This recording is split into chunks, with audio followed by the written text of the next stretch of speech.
The kitchen fires had burned low, casting long shadows across the stone floor where Lila Wildfire knelt scrubbing grease from the flagstones.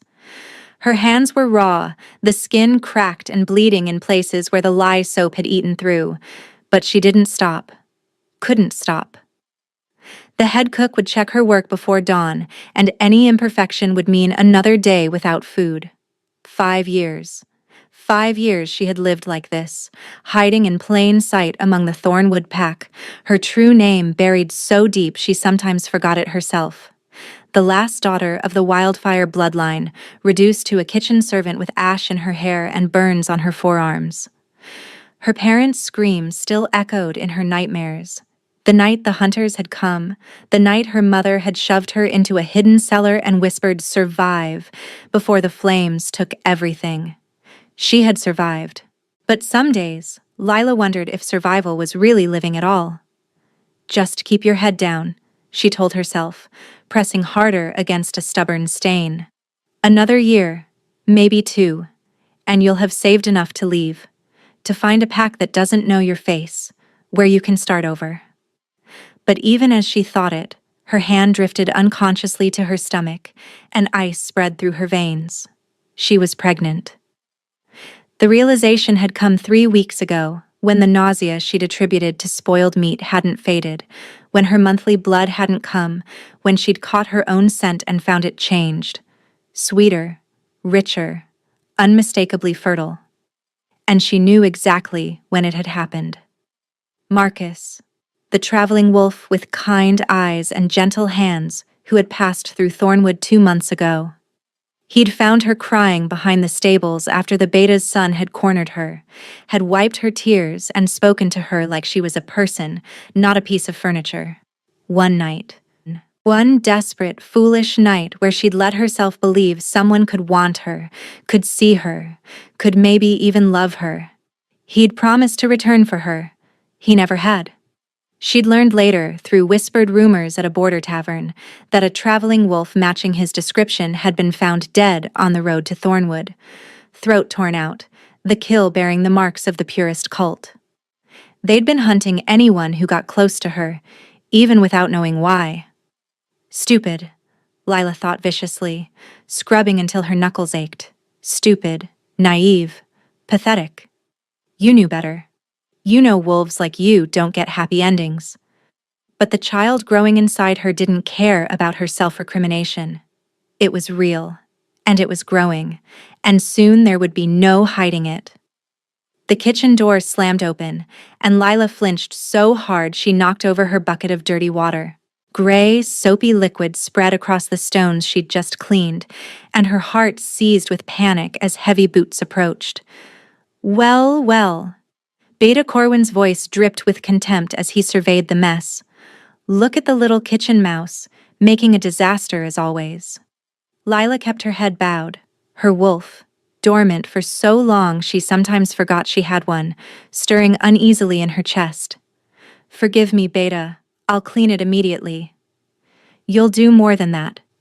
His boot connected with her bucket, sending it clattering across the floor. "Look at me when I speak to you, servant." Slowly, Lila raised her eyes. Beta Corwin was a thick-necked man with small, cruel eyes and a mouth that seemed designed for sneering. He'd never liked her, had always sensed something about her that made him suspicious, though he'd never been able to identify what. Now, though, his nostrils flared and something shifted in his expression, something that made Lila's blood run cold. "Stand up," he ordered. She obeyed, her legs trembling beneath her rough-spun skirt. The motion made her dizzy. She hadn't eaten since yesterday morning, but she forced herself to stay upright as the beta circled her like a predator examining prey. "There's something different about you." His voice was silk over steel. "Something changed." "No. No, no, no. I don't know what you mean, Beta." The words came out steady, a small miracle. "I've been working the same shifts, sleeping in the same—" "Don't lie to me." He grabbed her chin, forcing her head up, and inhaled deeply. His eyes widened, then narrowed with savage satisfaction. "You're breeding." Heat flared in Lila's palms, a sudden, inexplicable warmth that made her fingers tingle. She clenched her fists, hiding them in her skirts, terrified of what it might mean. The word hit her like a physical blow. Please. Who? His grip tightened until she gasped. Who mounted you, kitchen mouse? Who dared to rut with pack property without permission? Pack property, as if she were a broodmare, a thing to be used and discarded. A traveler, she whispered, because there was no point in lying now. He passed through 2 months ago. He's gone. Gone.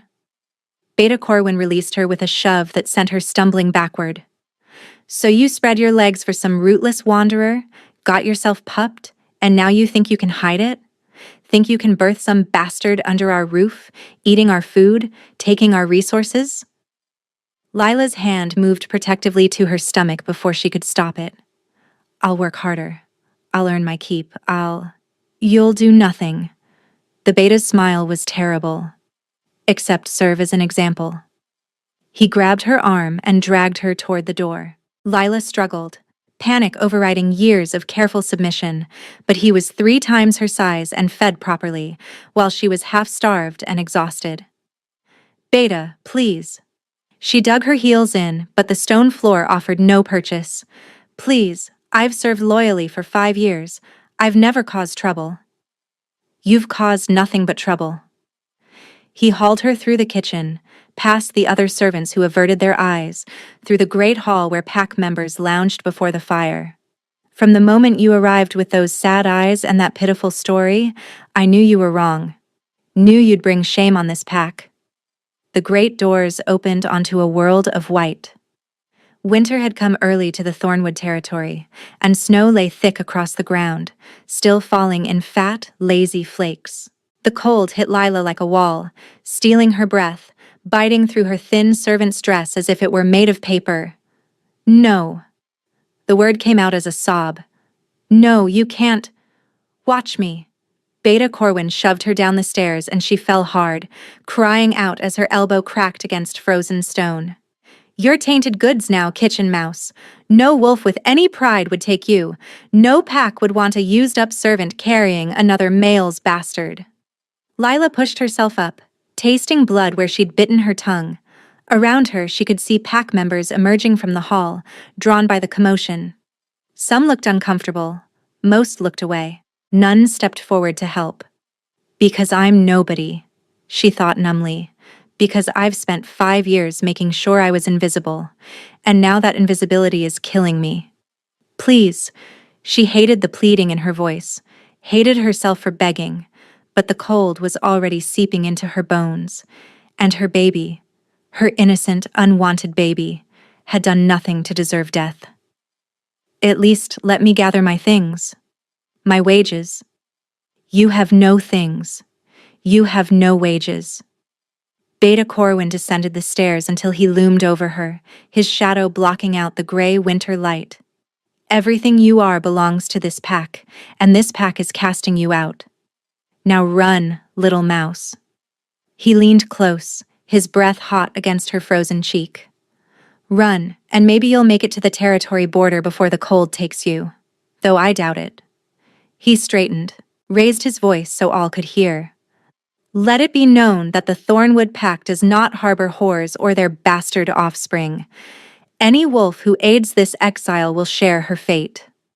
Then he turned and walked back into the warmth, and the doors slammed shut behind him, and Lila was alone in the snow. For a long moment she couldn't move, couldn't think. The cold was a living thing, crawling up her bare arms, sinking teeth into her exposed skin. She was going to die out here. She was going to die, and her baby was going to die, and no one would ever know that the last wildfire had perished in a snowbank outside a kitchen door. No. The thought came from somewhere deep, somewhere she'd thought was dead. Her wolf, that tiny, traumatized creature that had gone silent the night her family burned, stirred in her chest. No. We will not die here. We will not let them win.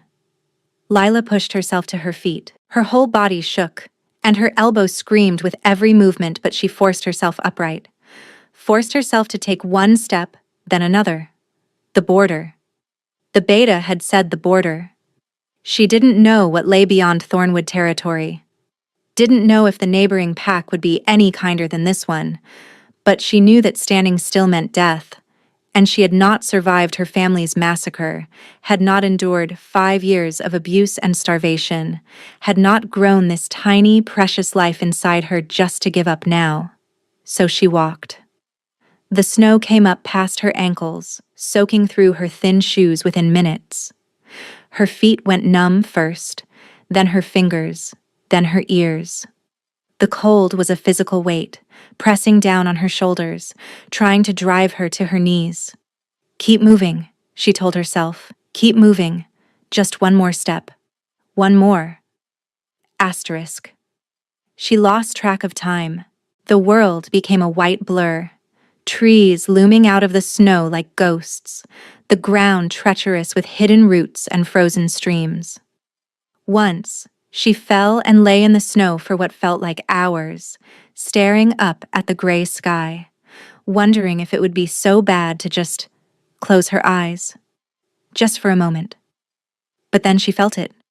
A tiny flutter in her belly, barely there, like a butterfly testing its wings. Her baby. Moving. Okay, she whispered, her voice cracked and raw. Okay, I'm getting up. I'm getting up. She got up. The border came without warning, a subtle shift in the scent of the air, a feeling of crossing some invisible threshold. Thornwood territory ended. New territory began. And with that realization came a surge of desperate hope that gave her just enough strength to take another step. Her foot caught on something. A root, a rock, she never knew, and she fell. This time, she didn't get up.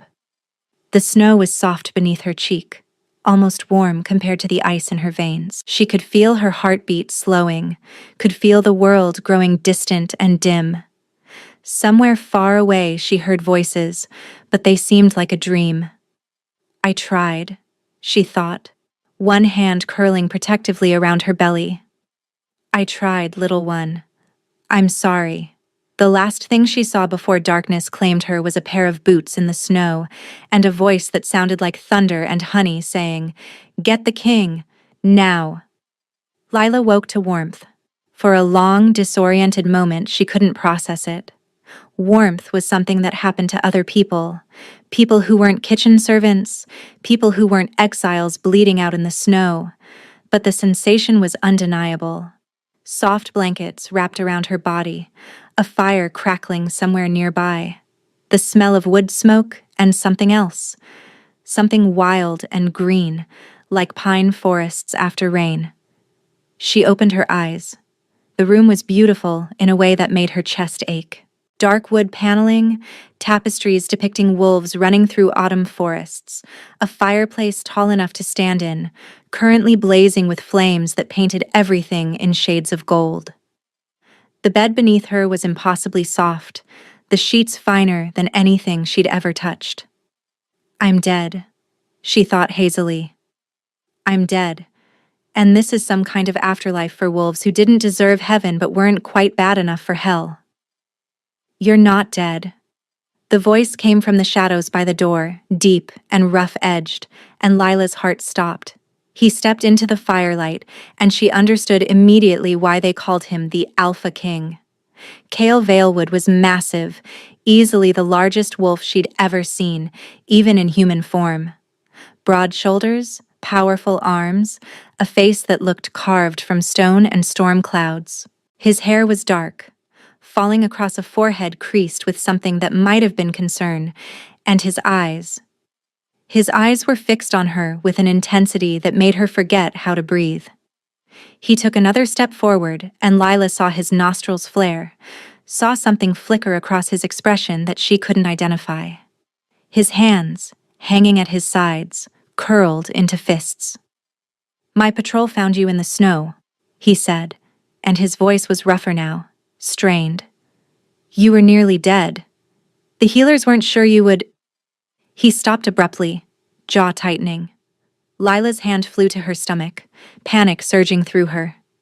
My baby is fine. He took another step, then stopped, as if physically forcing himself not to come closer. The child is strong, stronger than it should be, given what you endured. Relief flooded through her, so intense it brought tears to her eyes. Her baby was alive. Somehow, impossibly, her baby had survived. "Thank you," she whispered. "Thank you, Their eyes met. Later, Lila would try to describe what happened in that moment, and she would never find the right words. It was like being struck by lightning and set on fire at the same time. Heat exploded through her body, starting in her chest and spreading outward until every nerve ending was alive and screaming. Her wolf, silent for so long, buried so deep, surged up with a force that made her gasp, howling a single word that echoed through her entire being: mate. Across the room, the Alpha King's eyes flooded with liquid gold. A growl tore from his chest, not threatening, something else entirely. Something primal and possessive and desperately hungry. His hands shook as he took another step toward her, then another, moving as if pulled by invisible chains. "Impossible," he breathed, and his voice was wrecked, barely recognizable. "You carry another's child, yet the bond—" He stopped at the edge of her bed, close enough that she could feel the heat radiating from his body, smell that intoxicating scent, wild and elemental, like standing in a forest during a thunderstorm, and something darker, something that made her wolf whine with need. How is this possible? Lila couldn't answer, could barely think. The bond between them was a living thing, wrapping around her heart like chains of shimmering light, terrifying and undeniable. She should be afraid. She was afraid.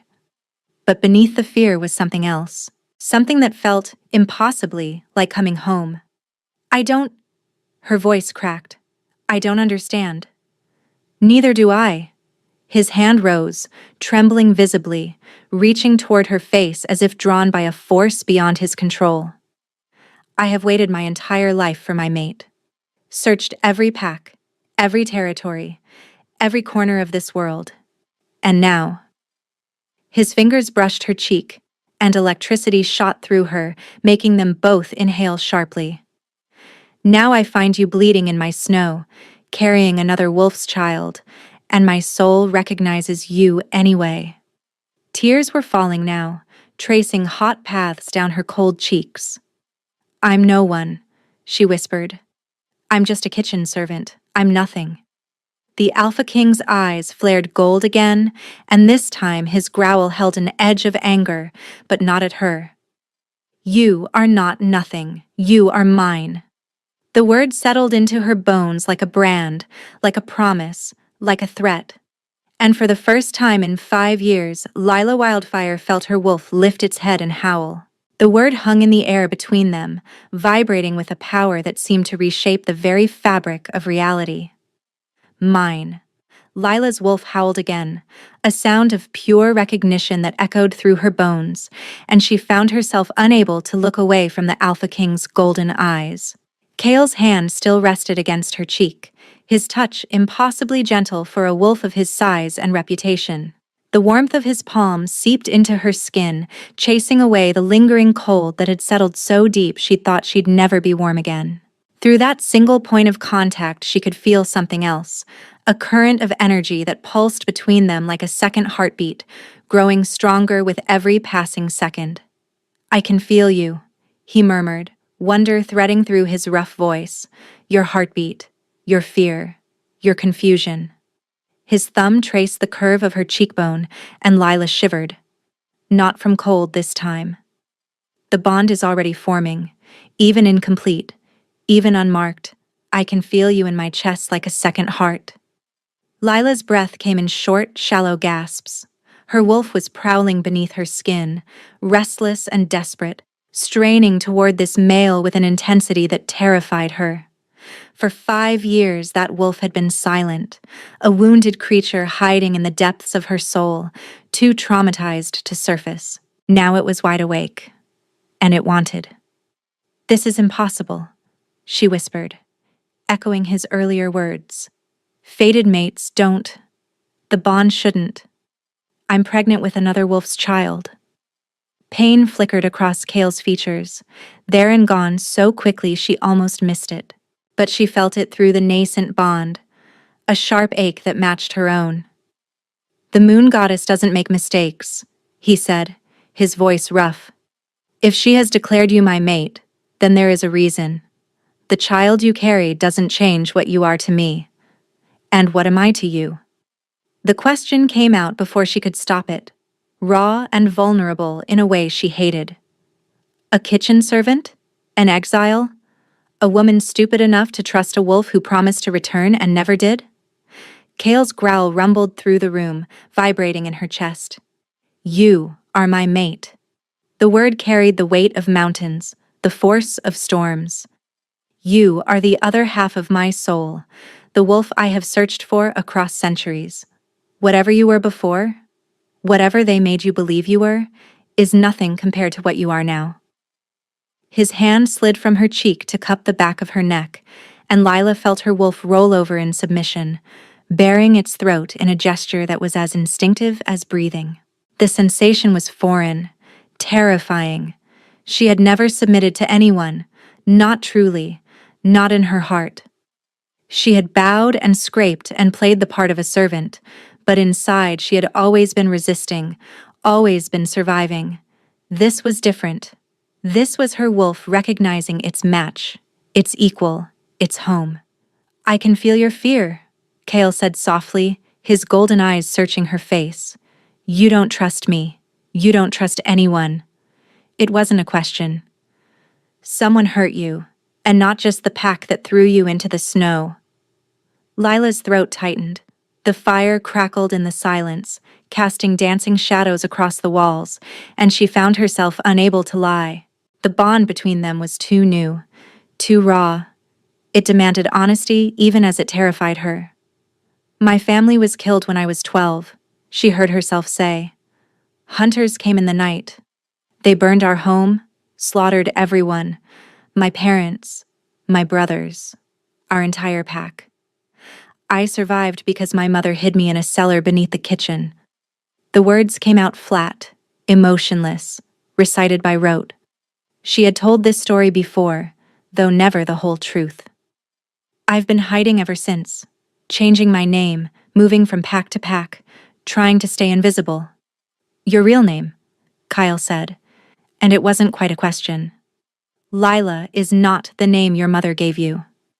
She hesitated, old habits warring with this new, terrifying connection. But the bond pulsed between them, warm and insistent, and her wolf whined at the thought of lying to its mate. "Lila is my real name," she admitted. "But my surname, the one I've been using, is not mine. I've been hiding behind borrowed identities for so long I almost forgot." "Forgot what?" The words stuck in her throat. She had buried this truth so deep, had worked so hard to erase every trace of her heritage, that speaking it aloud felt like stepping off a cliff. But Kale's hand was warm on her neck, and his eyes were patient, and through the bond she could feel his genuine desire to know her, not the servant, not the survivor, but her. "My name is Lila Wildfire," she whispered, last daughter of the Wildfire bloodline. Kale went utterly still. For a long, terrible moment, Lila thought she had made a fatal mistake. The Wildfire name meant something. Even she knew that, though the details had been kept from her. Her mother had made her promise never to speak it, had warned her that there were wolves who would kill her just for existing. And now she had handed this truth to a male she had known for mere minutes, a king with the power to do anything he wanted with her. Stupid, she thought desperately. Stupid, stupid. The bond made you careless. "Wildfire," Kale breathed, and his voice was strange, layered with emotions she couldn't parse. "The royal bloodline, the wolves of Golden Flame." Lila's blood ran cold. "You know what I am." "I know what you were meant to be." His hand tightened on her neck, not painfully, but possessively, as if he was afraid she might disappear. "The prophecy. The one spoken by the oracle of the first pack 3 centuries ago, carved into the sacred stones beneath the full moon.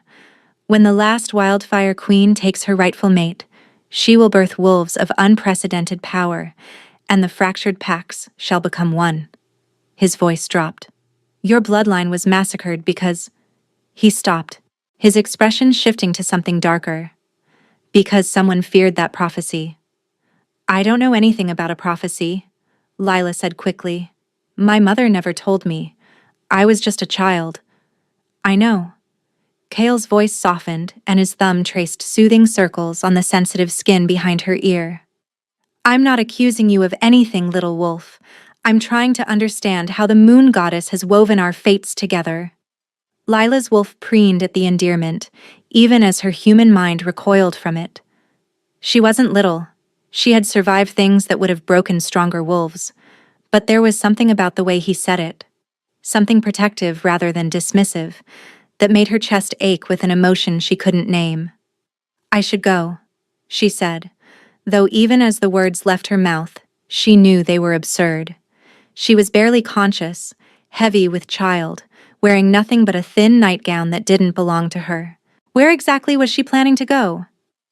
You should rest. Kale's voice brooked no argument. Your body has been through tremendous trauma. The healers said you were on the edge of death when my patrol found you. Another hour in that snow, and we would have lost you both. The reminder of how close she had come to dying, how close her baby had come to dying, sent a shudder through Lila's body. Her hand moved instinctively to her stomach, and she felt the familiar flutter of movement beneath her palm. My baby, she said, her voice cracking. They said, you said, but are you sure? I'm sure.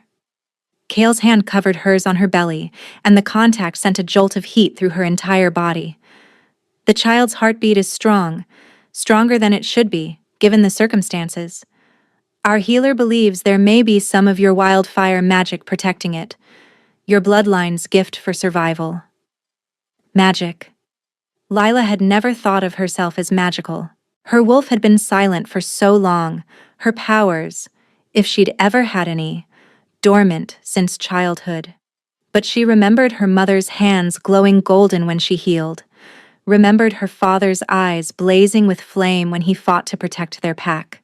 Maybe some part of that legacy lived on in her, even if she'd never been able to access it. I don't understand any of this, she admitted, exhaustion pulling at her bones. An hour ago, I was dying in the snow. Now you're telling me I'm your fated mate, and my bloodline has some prophecy attached to it, and my baby has magic. Her voice broke. It's too much. It's all too much. Kale's expression softened in a way that seemed to surprise even him. Then don't try to understand it all tonight. He released her gently, stepping back from the bed with what appeared to be tremendous effort. Rest. Heal. There will be time for explanations later. He moved toward the door, and Lila felt the bond stretch between them like a rubber band pulled too tight. Her wolf whined in protest, and she had to physically stop herself from reaching out to pull him back. Where are you going? The question came out more plaintive than she intended. Kale paused at the threshold, his massive frame silhouetted against the torchlight from the hallway. When he turned to look at her, his eyes were still touched with gold, and she could see the strain in his expression, the effort it was taking him to walk away. To my own chambers, he said, his voice rough. You need rest, not a newly discovered mate looming over you while you sleep. But... Lila bit her tongue, unsure what she was even asking for. She should be relieved that he was leaving. She should be grateful for the space, the time to process everything that had happened. Instead, she felt the absence of his warmth like a physical pain. I'll be close, Kale said, as if reading her thoughts through the bond. Just down the hall, if you need anything, you have only to call. My hearing is sharp enough to catch even a whisper. He held her gaze for a long moment, and she saw something vulnerable beneath the Alpha King's legendary composure. A longing that matched her own, a hunger that frightened them both. Then he was gone, the door closing softly behind him, and Lila was alone with the fire and the silence, and the echo of his presence still warming her skin. She lay back against the pillows, one hand pressed to her belly, the other touching the spot on her cheek where his fingers had rested. Her wolf was still restless, prowling in circles, but there was something different about its agitation now. It wasn't trapped or desperate anymore. It was waiting. For the first time in 5 years, Lila fell asleep feeling something other than fear. She dreamed of bright flames and running through forests that smelled of pine and rain. The next 3 days passed in a haze of sleep and healing. Lila woke to find servants bringing trays of food. Real food. Rich and nourishing. More than she'd eaten in months. She woke to healers checking her pulse and her belly, speaking in hushed, respectful tones that she'd never heard directed at her before. She woke, sometimes, to the sensation of being watched, and would open her eyes to find Kale's massive form in the doorway, his expression unreadable, his presence somehow both comforting and terrifying. He never entered without her permission, never touched her without warning. Every interaction was careful, controlled, as if he was consciously trying not to spook her. It was so different from everything she'd known that Lila didn't know how to respond. On the 4th morning, she felt strong enough to sit up properly, and she found a gown laid out for her. Soft blue wool, finely made, with delicate embroidery at the cuffs. It was the most beautiful piece of clothing she'd ever touched. "The king had it made for you," the serving girl explained, her eyes bright with barely suppressed curiosity. "He has commissioned an entire wardrobe, my lady. Everything should be ready within the fortnight." "My lady," Lila almost laughed. 4 days ago, she had been scrubbing floors with bleeding hands. Now servants were calling her "my lady" and dressing her in gowns fit for royalty. She was examining herself in the mirror, still too thin, but with color returning to her cheeks, when she heard them. Voices just outside her door. Servants, by the sound of it, lingering where they shouldn't be. "Can't believe the king is keeping her here," one whispered. "A pregnant servant from another pack? It's shameful." "Not just pregnant," another voice replied, dripping with malice. "I heard she spread her legs for some wandering wolf, got herself pupped, and then got thrown out when they found out. No better than a whore." Lila's hands curled into fists, her nails digging into her palms. She should be used to this. Had heard worse, much worse, in the Thornwood kitchens. But something about hearing it here, in this place that had started to feel almost safe, made her chest cave in. "And now she thinks she can seduce the Alpha King?" The first voice laughed cruelly. "As if he'd want someone else's leftovers. He's probably just keeping her around for entertainment until he gets bored." The tears came before she could stop them, hot and humiliating, streaming down her cheeks. Her wolf curled up in her chest, small and wounded, and Lila pressed a hand to her mouth to muffle the sob that threatened to escape. She didn't hear the door open. She didn't hear the footsteps. But suddenly there was warmth at her back, and the scent of him, earthy and electric, like ozone before lightning strikes, and a low, dangerous growl that made the very air tremble. "Who?" Kale's voice was barely recognizable, a savage snarl that held nothing of his usual control. Spoke those words? Lila spun to find him standing just behind her, and the sight of him stole her breath. His eyes blazed pure gold, no trace of human brown remaining. His hands were clawed, the tendons in his neck standing out with barely contained fury. He looked like a wolf on the edge of shifting, ready to tear apart anyone who threatened his mate. "Kale," she started. "Don't."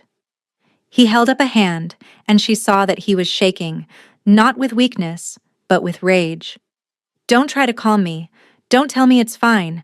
I heard what they said about you, and I—" His voice cracked, and for a moment, the legendary Alpha King looked almost young, almost vulnerable. "Who was it?" "I don't know," Lila admitted. "I couldn't see them. They were in the hallway." Kyle turned toward the door, and she could feel his intent through the bond, a murderous fury that would accept nothing less than blood. Without thinking, she reached out and grabbed his wrist. The contact sent electricity shooting up her arm, and Kale froze as if she'd struck him. "Please," she whispered. "Don't. They're just saying what everyone thinks. You can't punish everyone who—" "I can." His voice was flat. "I am the Alpha King. I can do whatever I please in my own territory." "But you shouldn't." Lila stepped closer, and some instinct made her press her palm flat against his chest, over his racing heart. "Not for me. I'm not worth—" "Don't." The word came out as a growl, and suddenly his hands were cupping her face, tilting it up so she was forced to meet his blazing golden eyes. "Don't you ever say that? Don't you ever tell me you're not worth protecting, not worth fighting for. You are my mate, Lila Wildfire. The moon goddess herself has declared your value, and I will not stand by while anyone tries to diminish you." Tears were streaming down her face now, but she couldn't look away from him. Through the bond, she could feel his sincerity like a physical force. No deception, no ulterior motive. Just pure, overwhelming protectiveness that wrapped around her like armor. Her hands tingled again, that strange warmth rising unbidden, and she pressed them against his chest as if she could absorb his heat into her own. "They're not wrong, though," she heard herself say. "I am pregnant with another wolf's child. I was a servant. I am. You are the last of the Wildfire bloodline." Kale's thumbs brushed away her tears with devastating gentleness. "You are a survivor. You are strong and brave and beautiful, and you have endured things that would have broken lesser wolves." He leaned down, pressing his forehead to hers, and she felt his breath warm against her lips. "And this child you carry, this child is innocent. This child did not choose its circumstances any more than you did. This child deserves a chance at life, at love, at family." Lila's breath caught. "What are you saying?" Kale pulled back just enough to meet her eyes, and his expression was fierce and tender and utterly serious. "I'm saying that if you'll allow it, I would claim this child as my own, raise them as my heir, give them my name and my protection." His voice dropped to a whisper. "I'm saying that I don't care whose blood runs in their veins, because they are part of you, and you are mine." The words landed like stones in still water, sending ripples through Lila's entire being. No one had ever wanted her like this, had ever looked at her situation and seen anything other than shame and scandal. And here was the Alpha King, the most powerful wolf in the realm, offering to claim not just her, but her unborn child. "Why?" The word came out broken. "You could have any wolf in the world, a mate without baggage, without complications. Why would you want—" Kale silenced her by dropping to his knees. The sight was so shocking that Lila actually stopped breathing. The Alpha King, the legendary, fearsome, unconquerable Alpha King, knelt at her feet. His head bowed, his hands reaching up to rest gently on her belly. "Because you are my mate," he said simply. "Because the bond does not lie. Because when I look at you, I see the other half of my soul, and I would walk through fire to keep you safe." His thumbs traced circles on her stomach, and she felt the baby flutter in response, as if recognizing his touch. "Because this child will be mine, in every way that matters. I will love them as my own blood. I will protect them with my life, and I will kill anyone who suggests otherwise." Lila stared down at him, this impossible wolf, this king who knelt before a former kitchen servant as if she were the most precious thing in the world. The walls she had built around her heart, walls of distrust and fear and learned helplessness, began to crack. "I don't know how to do this," she admitted, her voice small. "I don't know how to be what you need. I've never been allowed to be anything other than invisible." Kale looked up at her, and his eyes had faded back to brown, warm and gentle, and full of something that made her heart stutter in her chest. "Then let me teach you," he said. "Let me show you what you're worth." Let me spend the rest of my life proving that you deserve every good thing in this world." He rose slowly, giving her time to step back if she wanted to. She didn't. "I won't rush you," he continued, taking her hands in his much larger ones. "I won't claim you until you're ready, until you want me to." "But Lila—" He lifted her hand to his lips, pressing a kiss to her scarred knuckles. "Please give me a chance to earn your trust. That's all I ask." Lila looked at their joined hands, his so large and strong, hers still bearing the marks of years of hard labor. She thought about everything she had lost, everything she had endured, everything she had resigned herself to never having. And she thought about the way her wolf had gone quiet and content for the first time in years, curled up in her chest like it had finally found home. "Okay," she whispered. "I'll try." The smile that broke across Kyle's face was like the sun emerging from storm clouds. The great hall was filled with visiting wolves. Lila had learned to recognize the signs over the past week: the increased bustle of servants, the smell of roasting meat and fresh bread, the distant sound of music and laughter. Alpha Kale held regular audiences with the other packs in his territory, maintaining alliances and resolving disputes. Usually she stayed in her chambers during these events, not yet ready to face the curious stares and whispered speculation. But today, Kale had asked her to join him. "You don't have to speak to anyone," he'd assured her that morning, his hand warm on the small of her back. "Just stand beside me. Let them see that you are under my protection." Lila had agreed, though her stomach churned with anxiety as she descended the stairs into the great hall. The gown she wore was deep emerald green, cut to accommodate her growing belly, and someone had woven tiny white flowers into her hair. She looked, she thought, almost respectable.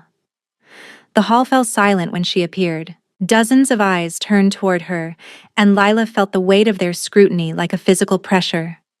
She could hear the whispers starting. "That's her, the pregnant servant.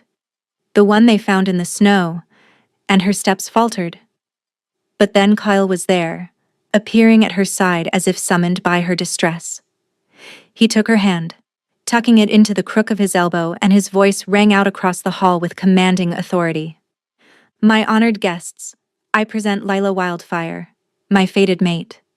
The whispers turned to gasps. Lila's cheeks burned, but she forced herself to keep her head high, leaning into Kale's solid presence beside her. "The Wildfire bloodline," someone muttered. "I thought they were all dead."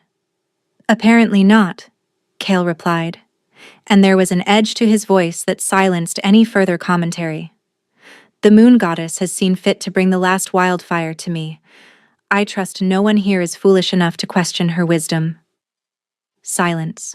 They moved through the hall, Kale nodding to various wolves, exchanging greetings that Lila barely heard through the blood rushing in her ears. She could feel the stares boring into her back, could sense the mix of curiosity and hostility and grudging respect that surrounded them. And then she heard it. "Well, well."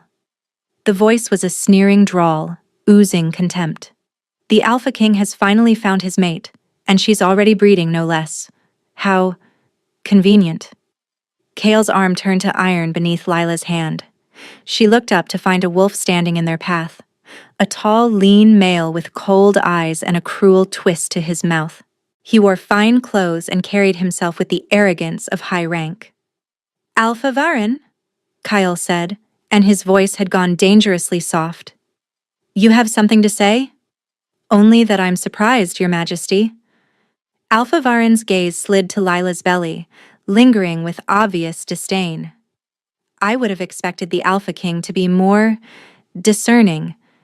Taking another pack's leftovers as your Luna? Raising some nameless wanderer's bastard as your heir?" He clicked his tongue. "How the mighty have fallen." The bond between Lila and Kale flared with violent fury, a rage so intense that Lila gasped, her hand flying to her chest. Beside her, she heard a growl building in Kale's throat, felt the subtle shift in his body as he prepared to move. But before either of them could react, Alpha Varn stepped closer, his lips curling into a smile. "Tell me, little servant girl," he said, pitching his voice to Carrie, "did you plan this all along? Spread your legs for any wolf who'd have you, hoping one would stick? Or did you just get lucky when—" His words cut off with a sickening crack. Leela didn't see Kyle move. One moment the Alpha King was standing beside her, rigid with barely contained rage. The next, he was across the hall, his fist connecting with Alpha Varn's jaw with enough force to send the other wolf sprawling across the floor. Blood sprayed across the polished stone. The entire hall erupted in gasps and shouts, but Kale's voice cut through the chaos like a blade. Silence. The command carried the full weight of his alpha power, and every wolf in the room went still. Even Lila felt the compulsion press against her, though as his mate, she was somewhat immune to its effects. Kale stood over the fallen alpha, his eyes blazing pure gold, his claws fully extended. When he spoke, his voice carried to every corner of the hall. "This wolf has insulted my mate," he said, each word falling like a death sentence. "He has called her a whore. He has called my heir a bastard. He has questioned the wisdom of the moon goddess herself." He reached down and hauled Alpha Varn up by the throat, lifting him effortlessly off the ground. The other wolf's face was already swelling, his jaw hanging at an unnatural angle. "By the laws of our kind, I could kill him where he stands." Kale's voice was perfectly calm, which somehow made it more terrifying. "And I will, if I ever hear him, or anyone else, speak of my mate with anything less than complete respect." He dropped Alpha Varn, who crumpled to the floor in a heap of broken pride and bruised flesh. "Let this be a lesson," Kale continued, sweeping his gaze across the assembled wolves. "Lila Wildfire is my fated mate. She carries my heir. Any insult to her is treason against the crown and will be punished accordingly." He turned back to Lila, and the transformation in his expression was startling. The cold fury faded, replaced by something tender and protective. He crossed the hall to her side, removing his cloak as he walked, and draped it around her shoulders. The garment was warm from his body, saturated with his scent, and Lila found herself instinctively drawing it closer. Through the bond, she felt his concern. "Are you all right? Did he scare you? I'm sorry you had to see that." And she sent back a wave of something that might have been gratitude. "Come," Kyle said softly, taking her hand. "You've been on your feet too long. Let me take you somewhere quieter." He led her out of the great hall, his cloak wrapped around her like armor, and Lila felt the stares of every wolf in the room following them. But this time, there was no hostility in those gazes, only wary respect. And perhaps, in some cases, something approaching fear. They didn't speak until they reached a small garden at the heart of the palace, a courtyard open to the sky, filled with winter-blooming flowers and the soft trickle of a fountain. Kale guided her to a stone bench, then knelt before her, his expression searching. "I'm sorry," he said. "I shouldn't have lost control like that. I should have—" "You broke his jaw." Lila's voice came out strange, almost wondering. "He called me a whore, and you broke his jaw. He's lucky I didn't tear out his throat." Kale's eyes flashed gold again, but he took a deep breath, visibly forcing himself to calm. "The things he said about you, about our child?" He shook his head. "I won't apologize for defending you. I would do it again. I would do worse." Lila stared at him, this fearsome king who knelt in the snow before her, and something shifted in her chest. Something cracked, and then broke, and then began to heal. "No one has ever done that for me," she whispered.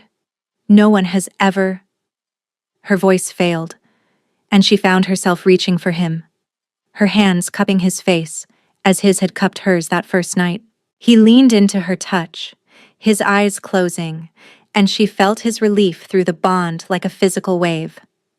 "Get used to it," he murmured, "because I will spend the rest of my life ensuring that no one ever hurts you again." Lila leaned forward and pressed her forehead to his, breathing in his scent, feeling the bond between them pulse with warmth and promise. Her wolf was purring in her chest, actually purring, a sensation she'd never experienced before. "I'm starting to believe you," she admitted. And when Kale's arms wrapped around her, pulling her close against his chest, she didn't flinch. She melted into him and let herself for the first time imagine a future where she might actually be happy. The garden held them in its quiet embrace for a long moment, the only sounds the gentle splash of the fountain and the distant murmur of wind through winter branches. Lila pressed her face against Kale's chest, breathing in the pine and musk scent of him, feeling his heart beat steady and strong beneath her cheek. Through the bond, warmth flowed between them like honey, warm and sweet, and achingly tender. But even as she let herself sink into his arms, some part of her remained alert. Some instinct, honed by years of survival in the Thornwood kitchens, whispered that safety was always temporary. That moments like this were borrowed, not owned. She didn't know how right she was. The footsteps that approached were measured and unhurried, the tread of someone who moved through the world with absolute certainty of their place in it. Lila felt Kale stiffen slightly, his arms tightening around her almost imperceptibly, before he released her and rose to his feet. "Uncle," he said, and his voice had shifted. Not cold, exactly, but carefully neutral in a way that made Lila's wolf prick its ears with sudden wariness. The man who stepped into the garden courtyard was tall and silver-haired, with features that echoed Kale's own, the same strong jaw, the same aristocratic nose.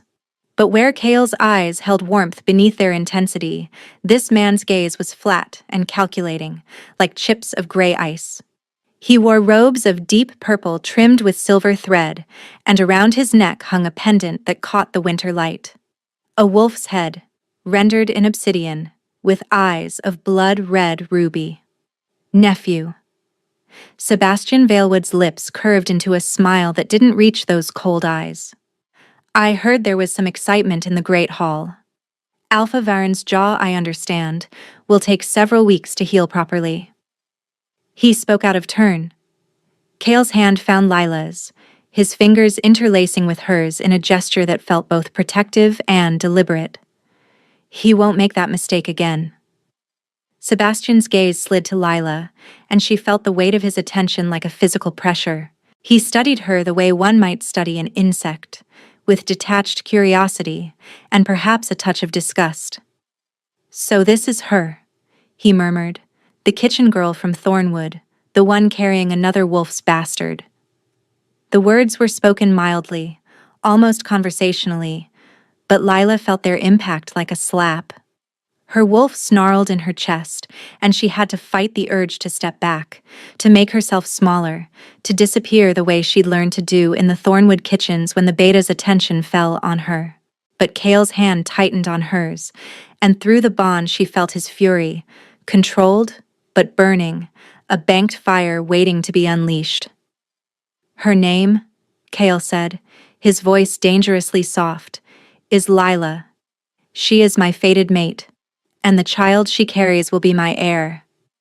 "You would do well to remember that, Uncle." Sebastian's smile widened slightly, and something flickered in those ice-chip eyes, something that made Lila's blood run cold. "Of course," he said smoothly. "Forgive an old wolf his outdated ways. I meant no offense." He inclined his head toward Lila in a gesture that was technically respectful, but felt somehow mocking. "I'm sure you'll make a fascinating Luna. The palace could use some fresh blood." The way he said blood made Lila's skin crawl. There was something beneath the word, some hidden meaning that she couldn't quite grasp, but that set every instinct screaming. Sebastian turned his attention back to Kael. "The council meets tomorrow to discuss the Luna ceremony arrangements. I assume you'll want to expedite the proceedings, given your mate's condition." "The ceremony will take place at the next full moon," Kael said, "as tradition demands." "Ah, yes. Tradition."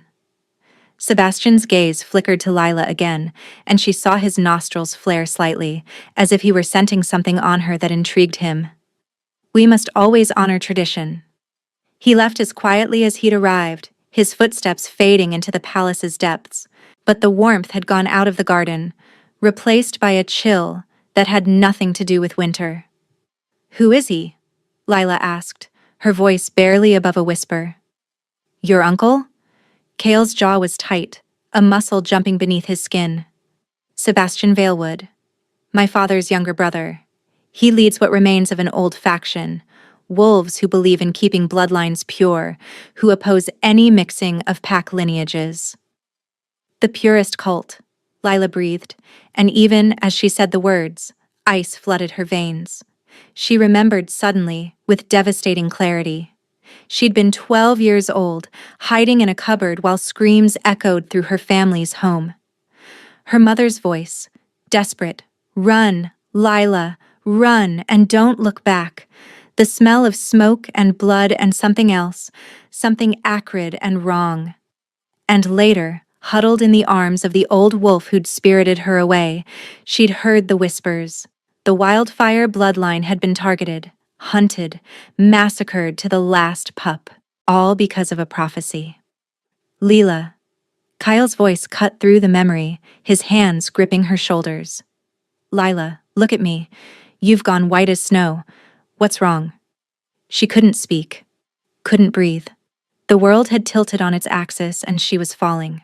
Falling into a darkness she'd spent 15 years trying to escape.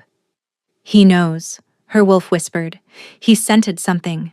He'll find out what you are, and then—" "Lila." Kyle's voice was sharp now, commanding, and some part of her responded to the alpha authority in it. Her eyes focused on his face, on the concern etched in every line of his features. "Tell me what's happening. Let me help you."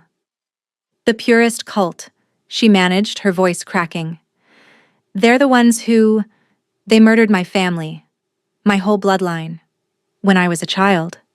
Cale's expression shifted, understanding and horror dawning in equal measure. "Your family? The wildfires? I thought..."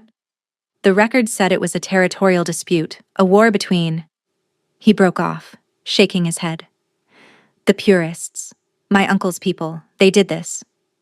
Lila nodded, unable to form words. Through the bond, she felt Cale's rage building, a towering inferno that made Alpha Varn's insult seem like nothing at all. "He doesn't know," Kyle said, more to himself than to her. "If he knew you were a wildfire, he would have..." He stopped, his eyes going distant as he worked through something in his mind. "That's why he was scenting you. Something familiar. Something he couldn't quite place." "He'll figure it out," Lila whispered. "He'll find out what I am, and then he won't touch you." Cale's voice was iron and stone.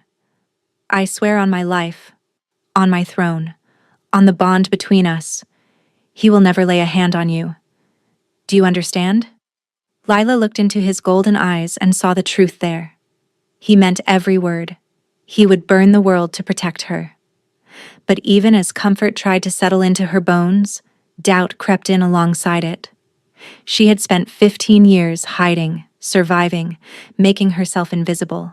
And now, in the space of a few days, she had been thrust into the spotlight as the Alpha King's mate, a position that made her visible to every enemy he'd ever made, including the man whose people had slaughtered everyone she'd ever loved.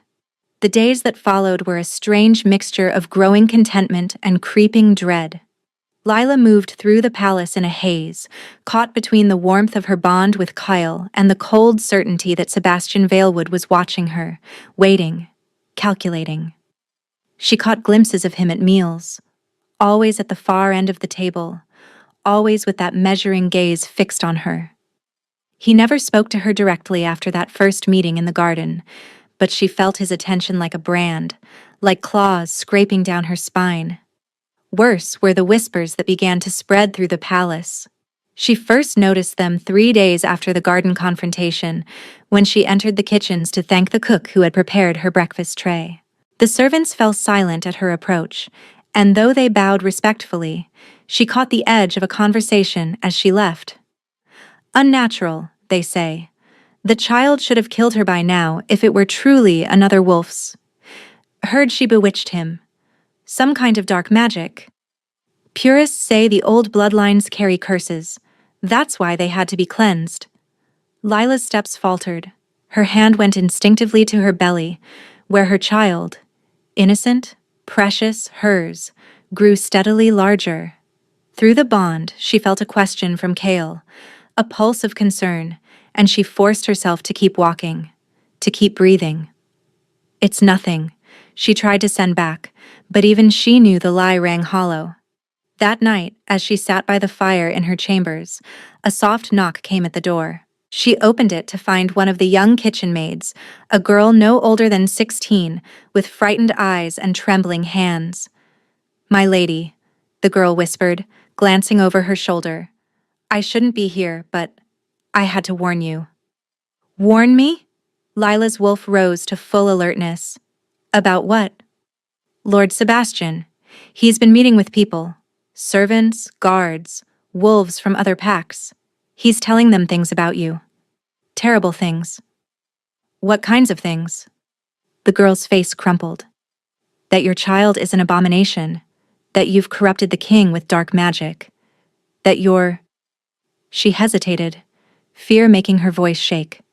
"That you're a wildfire." The world narrowed to a single point. Lila gripped the doorframe to keep herself upright. "He knows," she breathed.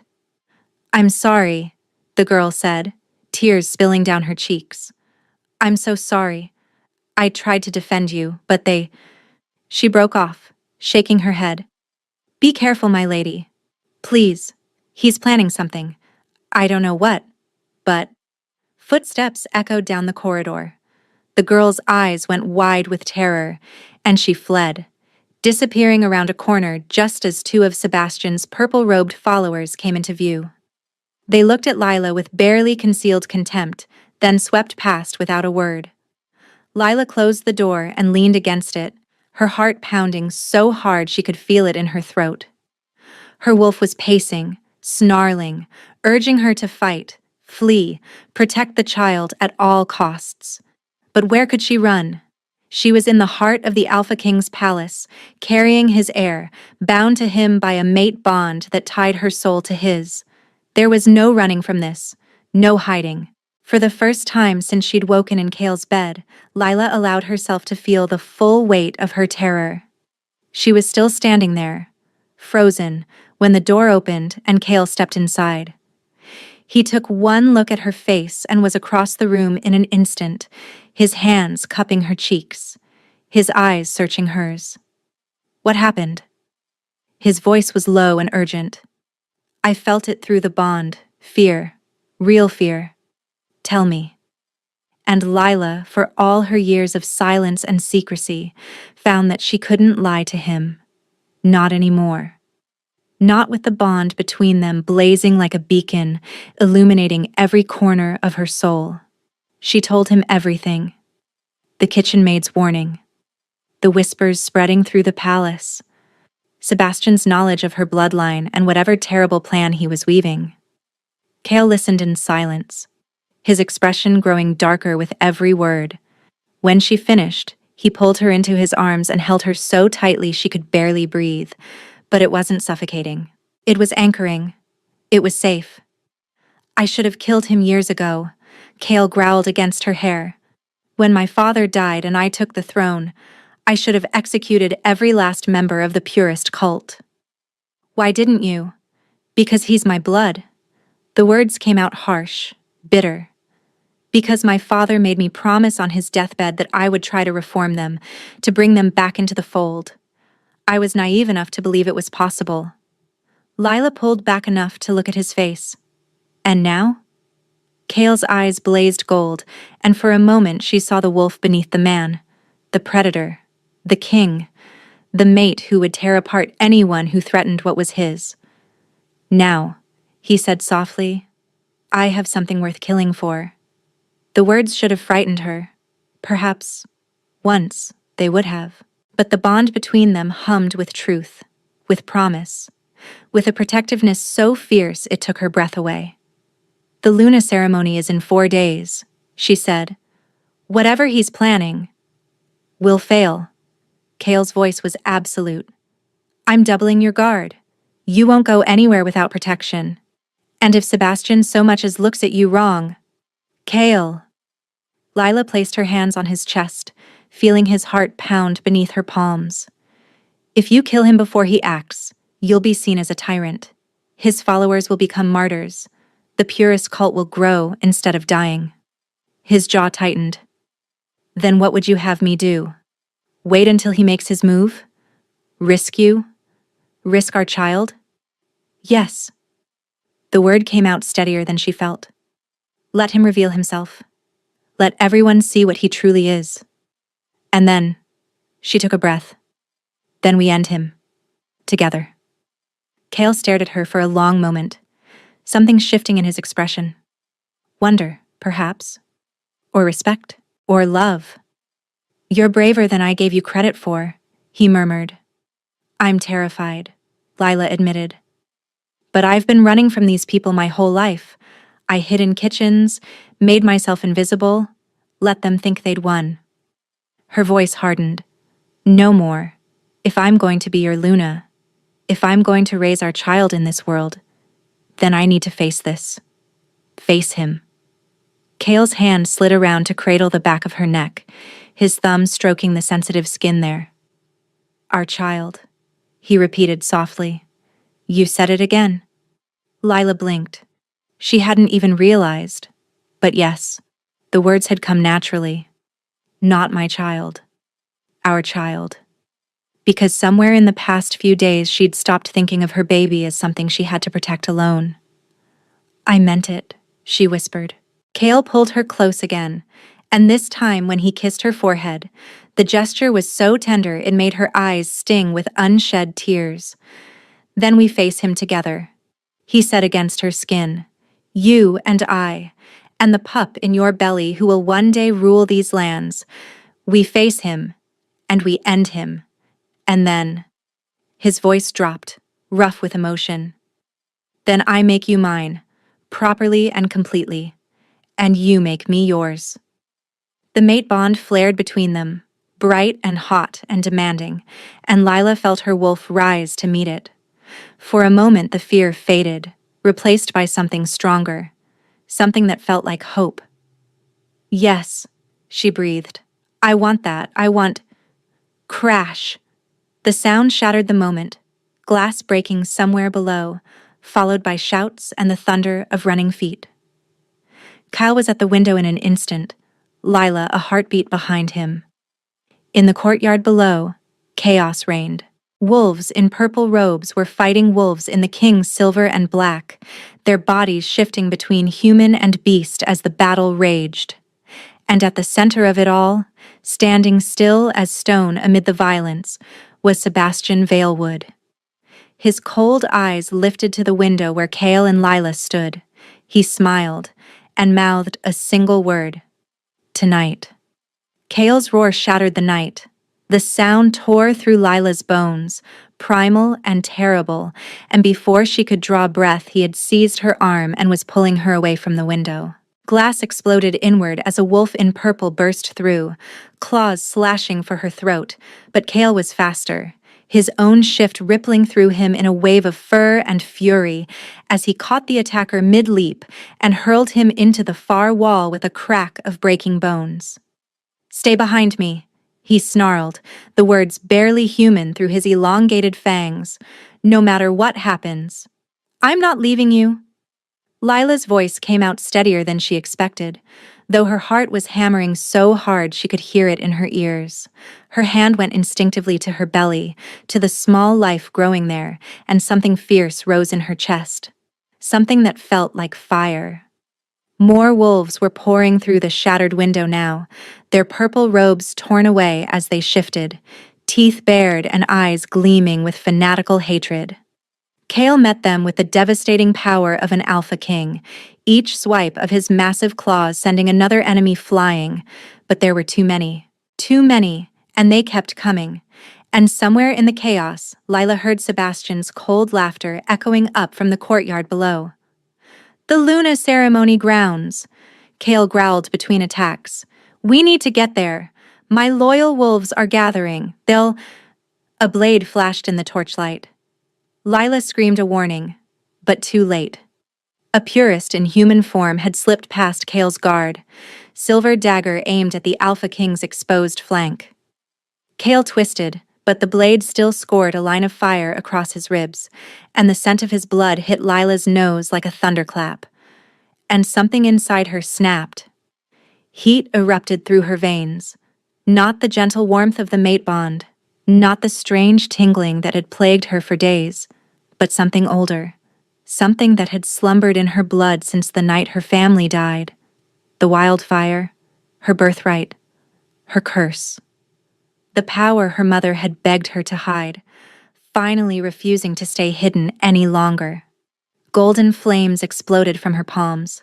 The purist who had wounded Kale shrieked as the fire caught his robes, stumbling backward into his companions.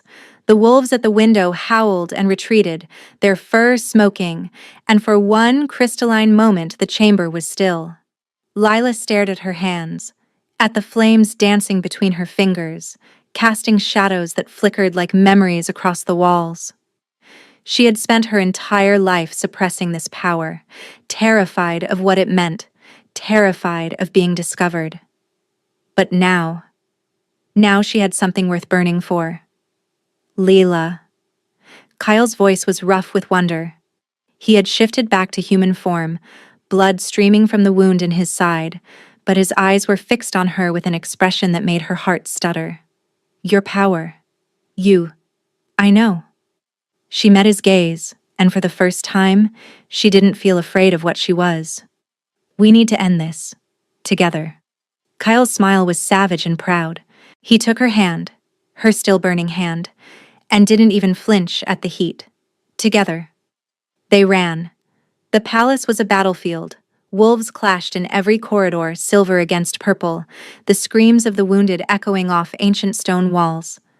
Kale cut a path through the chaos with brutal efficiency, Lila at his side, her flames clearing the way when the fighting grew too thick.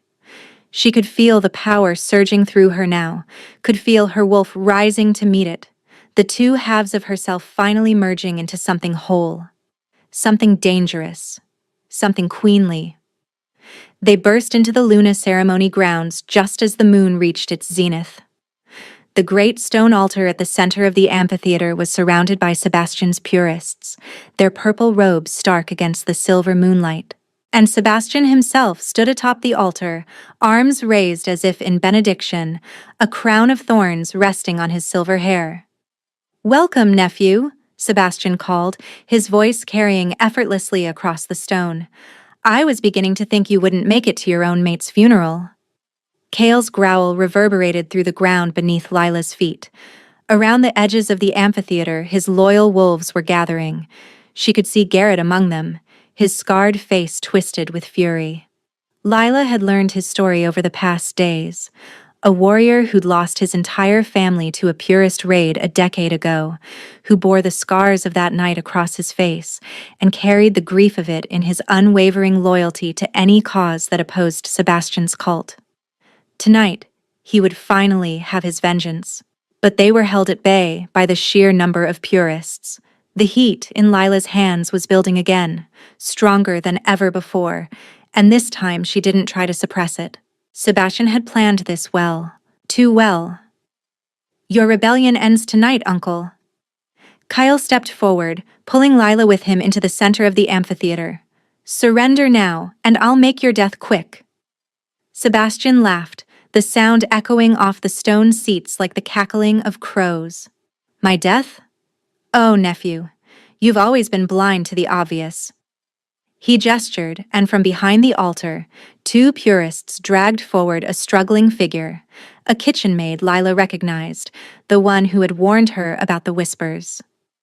"Did you really think I didn't know about your little spy? She told me everything, about your bond, about your pathetic devotion to this." His lip curled as his gaze found Lila. "This abomination. Let her go." Lila said, surprised by the steel in her own voice. Your quarrel isn't with her. My quarrel is with your entire bloodline.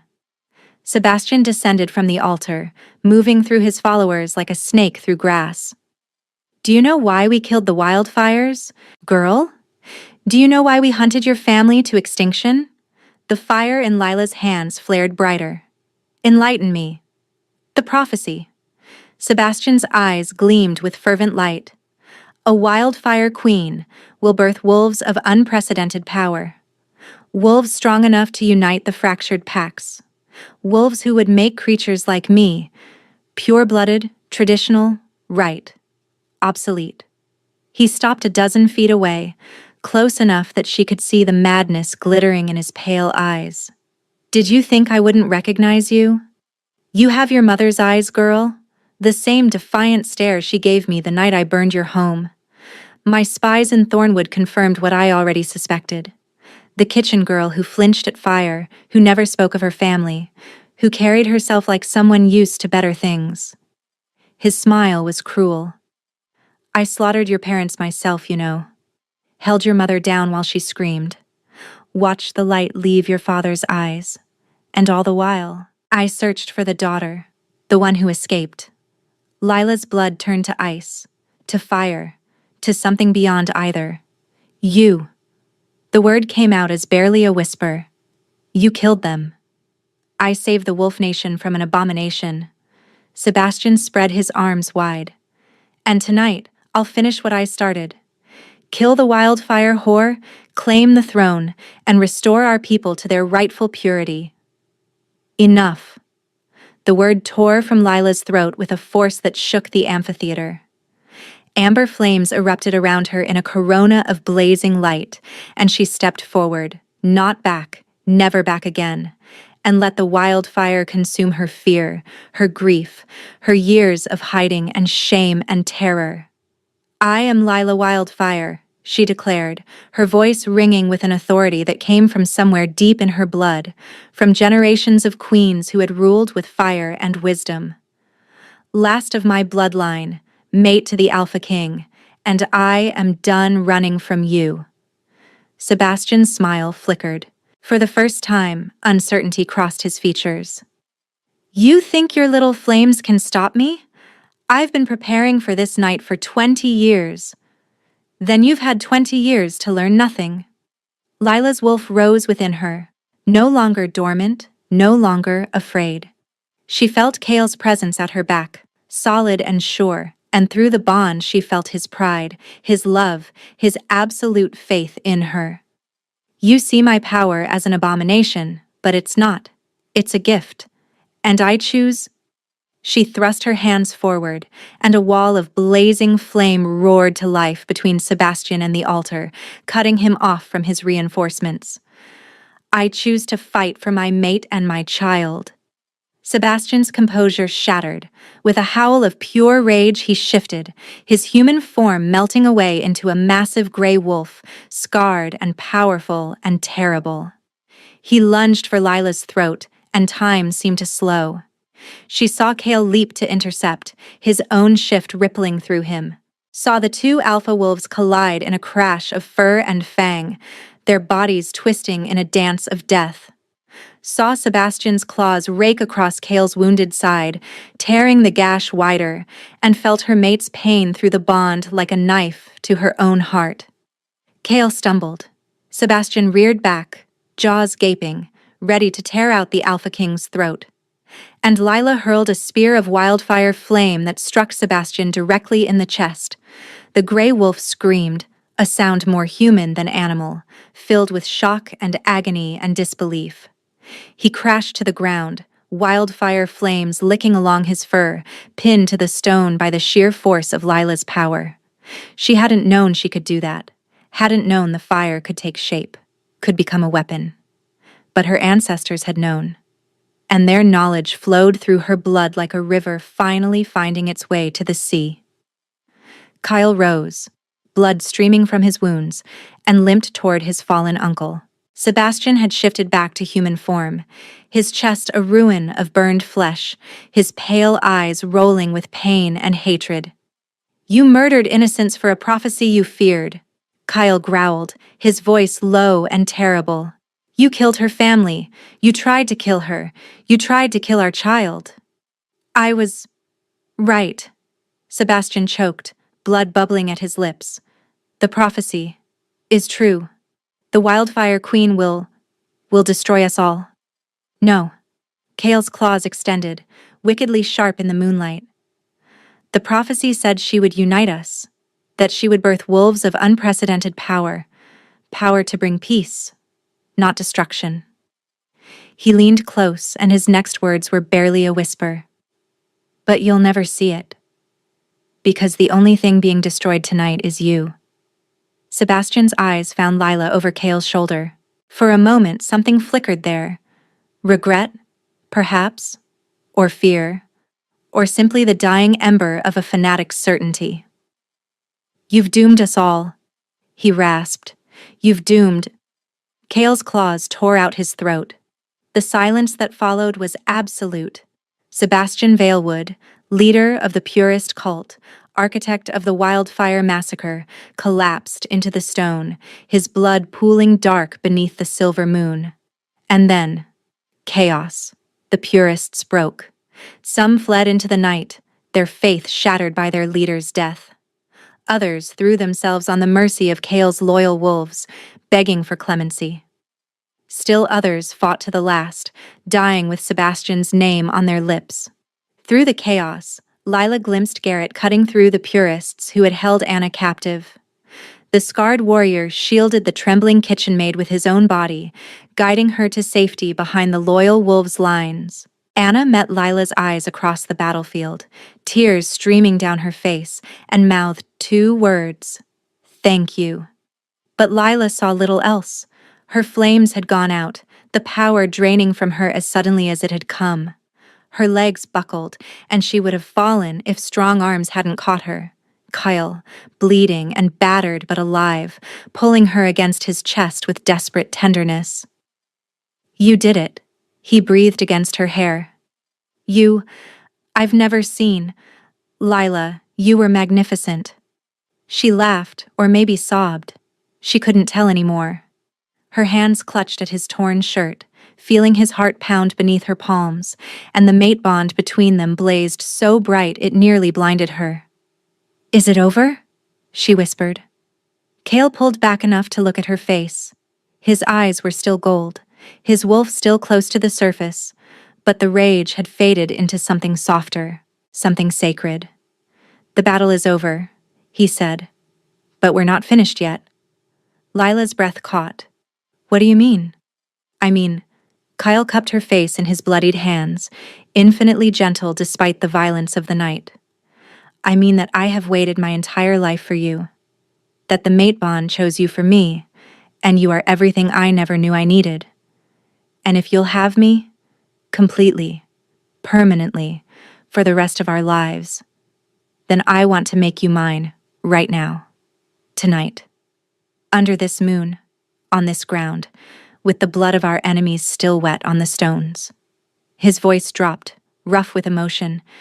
"Will you have me, Lila Wildfire? Will you be my Luna, my queen, my mate?" Lila looked at him, this fierce, powerful man who had knelt before her when she was nothing, who had claimed her child as his own, who had fought at her side and believed in her power when she hadn't believed in herself. And she answered the only way she could. She tilted her neck, baring the vulnerable junction of throat and shoulder in the ancient gesture of submission and trust. "Yes," she breathed, "claim me, make me yours." Kyle's growl was a sound of pure, primal satisfaction. He gathered her closer, one arm around her waist, one hand tangled in her hair, and lowered his mouth to her throat. The first press of his lips made her shiver. The scrape of his teeth made her gasp. And when his fangs finally pierced her skin, pain, sharp and sudden, blazing through her like a brand. She cried out, her hands clutching at his shoulders, and for a moment all she knew was the agony of being claimed. But then the pain transformed. It melted into heat, into pleasure so intense it stole her breath. The mate bond, which had been a shimmering thread between them, exploded into something vast and all-encompassing. She felt him, not just his presence, but his very essence. His love for her, fierce and protective and absolute. His desire, banked but burning. His joy, incandescent and pure. His promise spoken without words. I will cherish you. I will protect you. I will love you until the stars burn out and the moon falls from the sky. She felt his heartbeat synchronize with hers, felt his wolf wrap around hers like a protective shield, felt the bond settle into her bones, into her blood, into the very core of her being. She was his, but she wasn't finished. My turn, she whispered, pulling him down to her level. Kale's eyes widened. Lila, you're mine too. She pressed her lips to the junction of his neck and shoulder, tasting salt and copper and him. I want everyone to know it. I want to mark you the way you marked me. His groan was a sound of desperate longing. Do it, please. She bit. His blood flooded her mouth, rich and wild and utterly intoxicating. The bond flared again, brighter than before, and now she felt herself flowing into him, her fear and her courage, her grief and her hope, her love, her boundless and terrifying love. Mine, she breathed against his skin.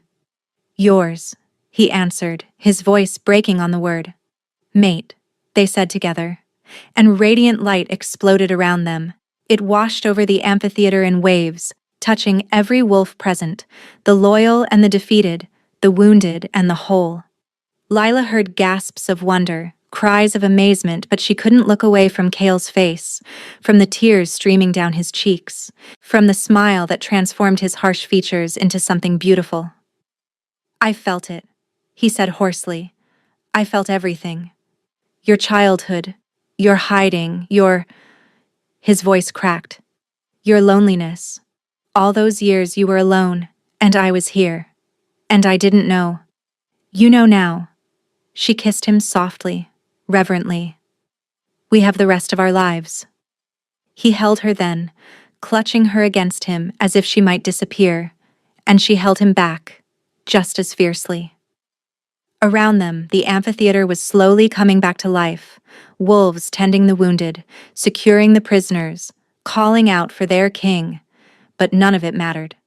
All that mattered was this: the steady thrum of the completed bond, the warmth of his arms, the new mark on her neck, already healing into a perfect crescent of scars, the matching mark on his. Kale cleared his throat. There will be ceremonies, rituals, a proper coronation for the Luna Queen. Later. Lila nestled closer into his chest.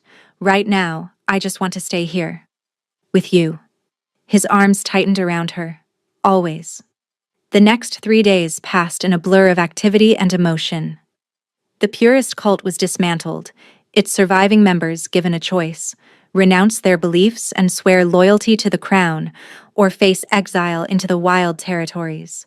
Most chose loyalty. The few who didn't were escorted to the borders and released, their defeat a warning to any who might follow in Sebastian's footsteps. And as for Thornwood Pack, when word reached them that the kitchen girl they'd thrown out to die was now Luna Queen, Beta Corwin had tried to flee. He hadn't gotten far. The pack's new alpha, chosen by Kale himself, had delivered him to the capital in chains to answer for his crimes against the crown. The kitchen maid who had spied for them, Anna, Lila learned her name was elevated to a position of honor in the palace household. The servants who had whispered about Lila's shameful condition were reassigned to distant outposts, and Garrett, who had fought valiantly in the battle, was named captain of the Luna Guard, a new division created specifically to protect Lila. I don't need guards, she protested to Kale on the morning of her coronation. I have fire. You have fire, he agreed, adjusting the crown of silver and moonstone that would soon rest on her head. But humor me, I've waited too long to find you to take any chances. She couldn't argue with that.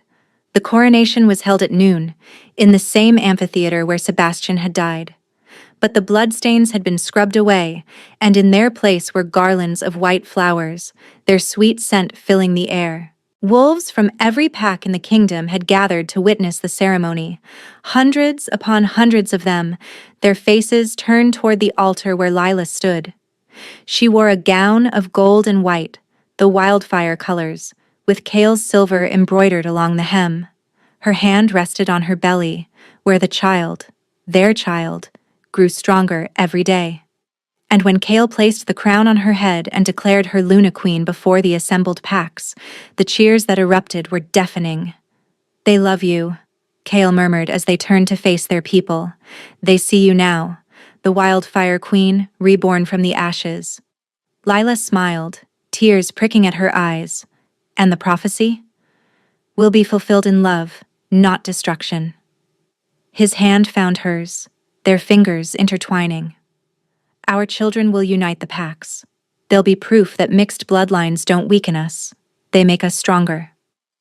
Through the bond, she felt his complete contentment, his certainty, his overwhelming love for her, for their unborn child, for the future they would build together. And she sent back her joy, her gratitude, her wonder at the impossible journey that had brought her here. "I was thrown out to die," she thought, "and instead, I found everything." Later, as the sun began to set, Kale led her to the balcony overlooking the kingdom.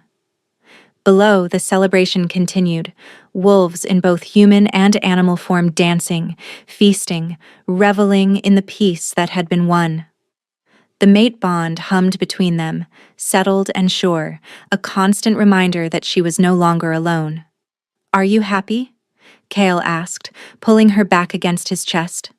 Lila leaned into him, feeling his warmth, his strength, the steady beat of his heart. She thought of the kitchen maid she had been, terrified and pregnant and convinced she was worthless. She thought of the girl who had hidden her power, her birthright, her very identity. And she thought of the woman she was now, Luna Queen, beloved mate, mother-to-be, wielder of wildfire flame. "Yes," she said, and the word tasted like freedom, like joy, like home. "I'm happy." Kyle pressed a kiss to the mark on her neck, sending warmth flooding through the bond. "Good, because I intend to spend the rest of my life making sure you stay that way." Lila turned in his arms, reaching up to touch the matching mark on his throat. Her mark. Her claim. "The rest of your life? The rest of eternity." His eyes glowed gold, his wolf rising to meet hers. "You're mine, Lila Wildfire, and I am yours, now and forever." She kissed him then, soft and sweet and full of promise. And as the last light of sunset painted the sky in shades of gold and rose, she laughed against his lips, truly happy, truly loved, for the first time in her entire life. "You know," she murmured, "the beta who threw me out thought my pregnancy was a shame, a scandal. He said the timing was all wrong." Kale's arms tightened around her. "And what do you think?" Lila smiled, her hand drifting to her belly, to the life that had begun everything, the life that had led her to exile, to Kale, to this moment. "I think the timing was perfect."